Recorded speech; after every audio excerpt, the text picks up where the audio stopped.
In 2016, working with his wife Kate Seigel, who stars as Maddie and also co-wrote the film with him.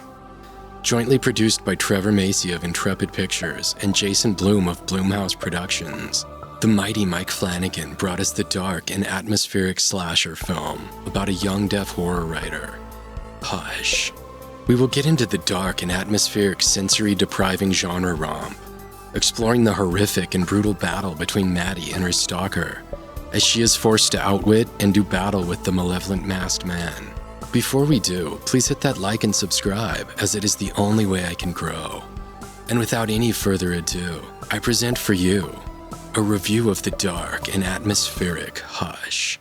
Maddie Young, a deaf horror writer who lost her hearing and voice after surgical complications for bacterial meningitis at the age of 13, has retreated into an isolated life in the woods with only a cat and a possible boyfriend who attempts to contact her at various times, one who she seems unable to decide upon. Here she attempts to finish her second novel. At night, her neighbor is attacked by a man with a crossbow. She pounds on Maddie's door while the man stabs her to death. And due to her handicap, Maddie does not see any of this. The man realizes she is deaf, sneaks into her house, steals her phone, and then takes pictures of her and sends them to her. When Maddie realizes she is being stalked, she attempts to reason with the man, saying she hasn't seen his face, but he seems quite intent on making her a victim and unmasks himself.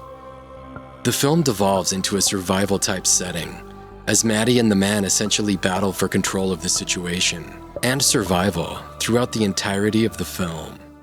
She attempts to escape through the second-story window, but is shot in the leg with a crossbow bolt. She manages to steal the weapon and remove the bolt from her leg. Her neighbor's boyfriend arrives, and although he is physically larger than the antagonist, and despite seeing through his story, he is distracted and stabbed through the neck. He puts the man in a chokehold before telling Maddie to run and dying himself. Maddie utilizes her abilities to write horror and dissect endings within her brain, essentially living them or playing them out, and realizes if she runs, she will die. Her only chance for survival is to kill the man.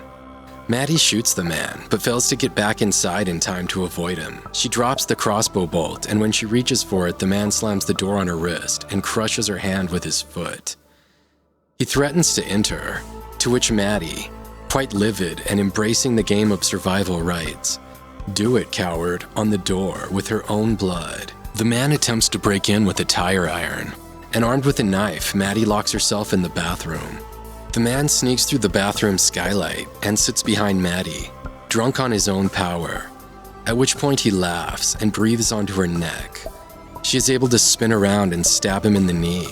She flees, arms herself with insecticide, attacks his eyes with it, and turns her insanely loud smoke alarm on to assault his ears, taking control of his senses. They battle, but the man gets the upper hand and begins to strangle her.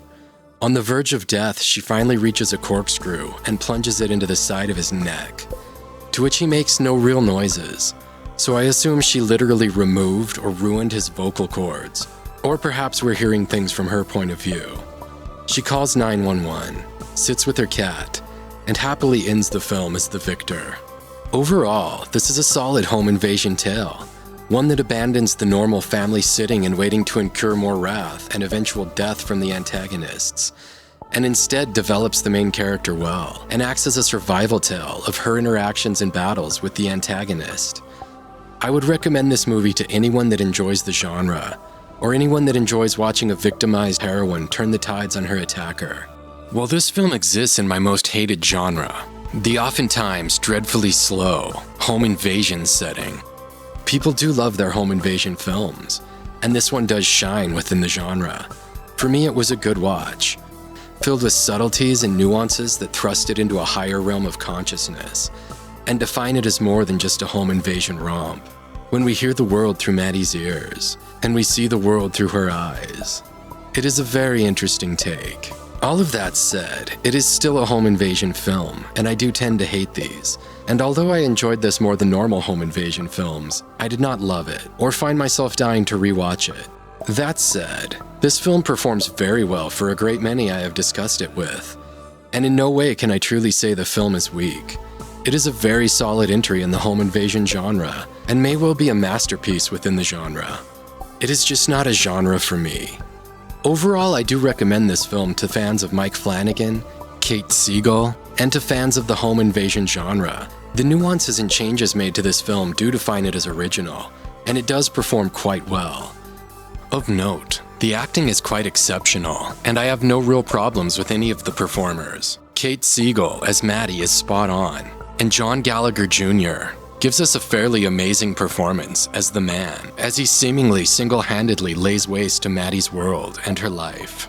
All that said, for me this is not one of Flanagan's better works, but this is mostly due to the genre, not the execution, and I assume those who like the genre will love this.